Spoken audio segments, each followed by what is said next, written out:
Info crest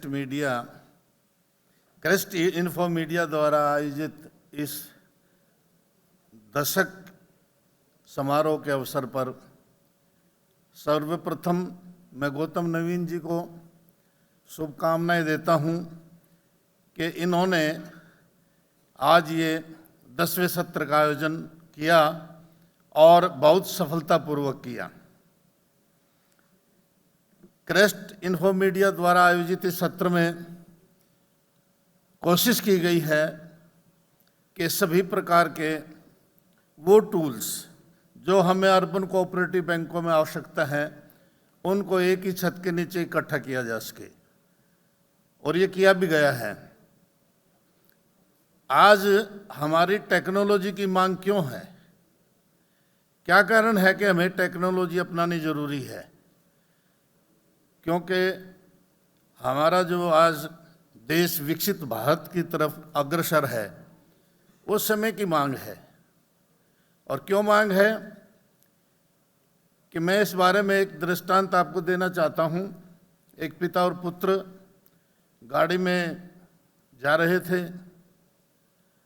तो जो पिताजी थे वो लगभग हमारी उम्र के 70-80 साल के होंगे, जो बार बार अपने लड़के को कहते थोड़ी सी स्पीड कम करो, थोड़ी स्पीड कम रखो, कोई आगे आ जाएगा। वो बार बार उनको टोकते रहते थे।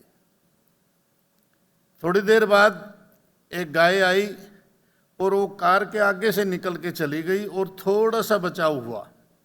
पिता ने कहा कि देखो बेटा, अगर मैं आपको नहीं टोकता तो आप गाय से टकरा जाते और एक्सीडेंट हो जाता। अब उस लड़के से नहीं रहा गया। वो कहने लगा, पिताजी अगर मैं तेज स्पीड से जाता तो गाय बहुत पीछे होती और हम तो कभी आगे चले जा चुके होते। इसलिए टेक्नोलॉजी की जरूरत है, हमें आगे बढ़ना है। पिछली बातों को छोड़ के आज की टेक्नोलॉजी को अपनाना है। नवयुवक क्यों नहीं जुड़ता? क्योंकि उसको लेटेस्ट टेक्नोलॉजी चाहिए। उसको बैंक जाने की जरूरत नहीं होनी चाहिए।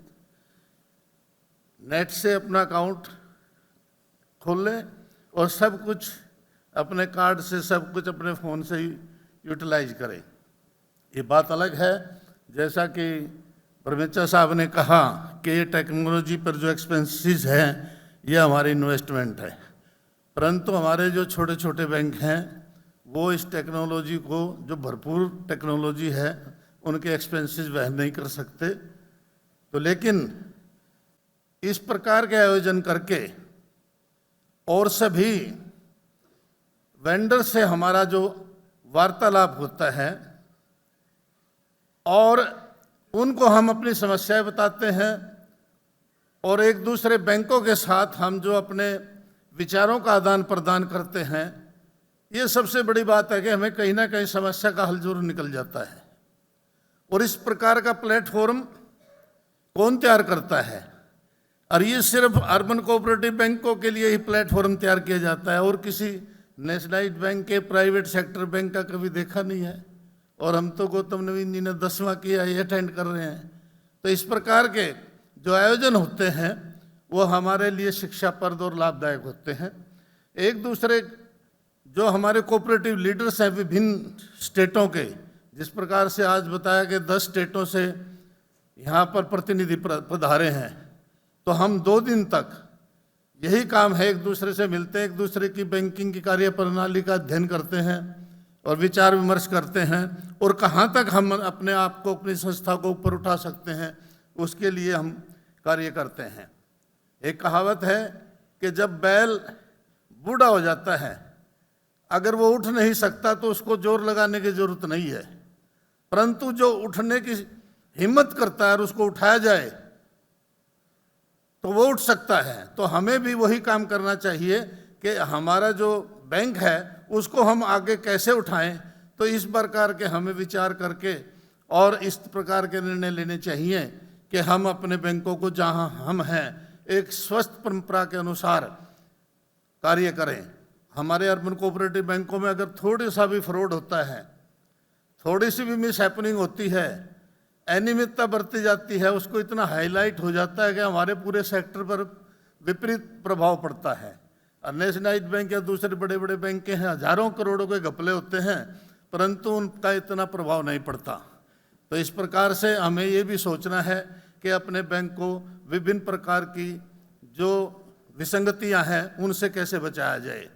और हमारी जो केंद्र सरकार है, जैसा कि माननीय गृह एवं सहकारिता मंत्री अमित शाह जी के भरसक प्रयत्नों से देश में नेफकब ने एक अम्ब्रेला ऑर्गेनाइजेशन का गठन किया है, जो हमारे अर्बन कोऑपरेटिव बैंकों के लिए चाहे फाइनेंशियल हो, चाहे टेक्नोलॉजी से संबंधित हो, चाहे इंश्योरेंस से संबंधित हो, और अलग अलग जो हमारी आवश्यकताएं हैं उनकी पूर्ति के लिए कार्य कर रही है। मुझे याद है कि जब हम पहली बार अमित शाह जी से नेशनल फेडरेशन के नेतृत्व में मिले थे, तो उन्होंने एक सपना हमें दिखाया कि मैं चाहता हूं कि सभी अर्बन कोऑपरेटिव बैंकों का एक ही सॉफ्टवेयर हो और एक ही क्लियरिंग हाउस हो कोऑपरेटिव बैंकों का भी, और सरकार से भी अगर आपको मदद की जरूरत है तो सरकार देने को तैयार है। इतना तक उन्होंने कहा है। अगर हम उसका लाभ ना उठाएं तो यह हमारी कमी है। लेकिन जिस प्रकार से आज हम टेक्नोलॉजी के लिए बढ़ के काम कर रहे हैं, वो हमें आवश्यकता है, उसके लिए काम करना चाहिए। और इस दिशा में नेफकब अम्ब्रेला ऑर्गेनाइजेशन भी काम पर लगी हुई है, इनिशियल स्टेज है, और निश्चय ही वो निकट भविष्य में इस उद्देश्य को पूर्ण करने में सफल होगी। और जहाँ तक नेफकब का संबंध है, नेफकब ने, मैं आपको एक सूचना देना चाहता हूँ कि नेफकब इस वर्ष अपना गोल्डन जुबली मना रही है। 50 वर्ष 2027 में नेफकब को पूरे हो जाएंगे, और इस गोल्डन जुबली वर्ष के अंतर्गत उन्होंने फैसला लिया कि हमारे जो अर्बन कोऑपरेटिव बैंक हैं देश के अंदर, जो हमारे मेंबर हैं, जिन्होंने पिछले कुछ समय से, कुछ सालों का एनुअल सब्सक्रिप्शन नहीं दिया है, वो केवल इस साल का ही अपना सब्सक्रिप्शन जमा करा दें, उनकी मेंबरशिप रेगुलर हो जाएगी। और ये एक तोहफा गोल्डन जुबली के अवसर के पर दिया गया है। मेरा अनुरोध है उन सभी बैंकों से, जो मेंबर हैं उनका पिछला अगर किसी 1 साल 2 साल चाहे 10 साल का भी बकाया है, उसकी माफ़ी की जाती है, और इस साल का जमा करा दे, मेंबरशिप रेगुलर हो जाएगी। और जो मेंबर नहीं बने हैं नेफकब के, वो मेंबर बने और आगे अपने आप को नेफकब से जोड़ें और उसके द्वारा किए गए कार्यों का लाभ उठाएं। और हमारा विचार है, निर्णय है नेफकब का कि फरवरी 2027 में हम दिल्ली में गोल्डन जुबली का एक विशेष आयोजन करें, और महामहिम राष्ट्रपति महोदय को हमने इसके बारे में नेफकब की तरफ से पत्र भी लिखा है, और हमने उनसे समय मांगा है। अगर वो समय मिलता है तो हम इसको एक अच्छे समारोह के रूप में मनाएंगे, ताकि प्रदेश में इस दिशा में सभी को हमें इसकी प्रेरणा मिल सके, और सहकारिता के जो हमारे समस्याएं हैं उनको हम उच्च स्तर पर उठाने का प्रयास करें। और इसके लिए जैसा कि अभी ब्रह्मेचा जी ने बताया कि भारतीय रिजर्व बैंक ने नेफकब के और स्टेट फेडरेशनों के कारण ही एक नोडल ऑफिसर अपॉइंट किया हुआ है भारतीय रिजर्व बैंक ने, जो हर तीसरे महीने मीटिंग करते हैं। अभी कुछ क्षेत्र वाइज करते हैं अलग अलग एरिया में। कल दिल्ली में रिजर्व बैंक में मीटिंग थी, सेंटर्स वाइज जो नोडल ऑफिसर नियुक्त की गई है वो थी, बाकी आरडी रिजर्व बैंक दिल्ली के थे, और हमने उसको अटेंड किया क्योंकि उत्तर भारत के कुछ स्टेट फेडरेशंस के चेयरमैन और सिलेक्टेड अर्बन कोऑपरेटिव बैंकों को उसमें बुलाया गया था। मैं ज़्यादा समय थोड़ा सा इसलिए है कि मैं अपडेट करना चाहता हूँ कि हमने वहाँ उनके सामने सभी समस्याएं रखी, जो मोटी मोटी समस्याएं थी उनको हमने 10 साल का जो ये पीरियड फिक्स किया है, इस पर गहरी चिंता व्यक्त की, क्योंकि कोऑपरेटिव मूवमेंट जो है लीडरशिप पर आधारित होती है, और जो जिसकी शक्ल देख के ये बैंक बने हैं, अगर वो डायरेक्टर के पद पर नहीं रहते तो ये बैंकों के लिए निराशा की बात होगी। इस बात पर जोर दिया गया। प्रायोरिटी सेक्टर और वीकर सेक्शन के टारगेट जो फिक्स किए गए हैं उसको रिवाइज किया जाए, उस पर जोर दिया गया, क्योंकि कमर्शियल बैंकों का 40% है और हमारा 60% है, तो उस पर भी जोर दिया गया है।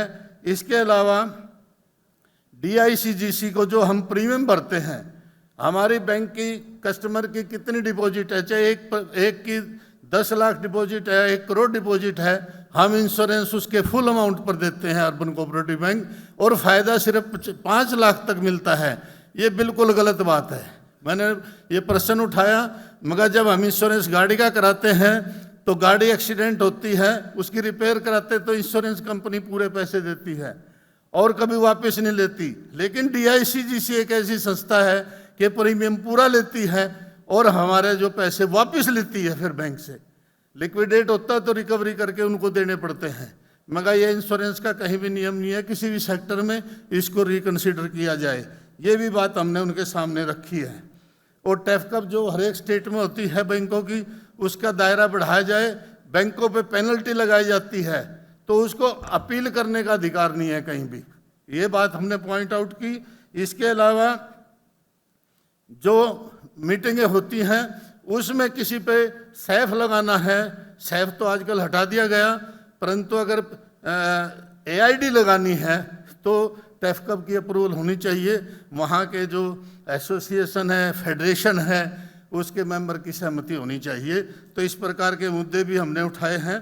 और जो RBI ने आजकल जो मॉनिटरिंग बढ़ाई है बहुत ज़्यादा, जिसके कारण बैंकों को काम करना बड़ा मुश्किल हो रहा है, तो उस पर भी विचार करने के लिए हमने उन्हें कहा है कि आप इन पर विशेष ध्यान दें। इसके अलावा जो रिजर्व बैंक ने बताया कि उन्होंने 26 मुद्दे ऐसे पॉइंट किए हैं जिनके हमारी समस्याएं सोल्व हुई हैं, लेकिन अभी और भी बाकी हैं। और हमारी नेफका और स्टेट फेडरेशन इनको बार बार आपके जो सेक्टर के मुद्दे हैं उनको उठाती रहेगी, इसमें प्रयासरत रहेगी।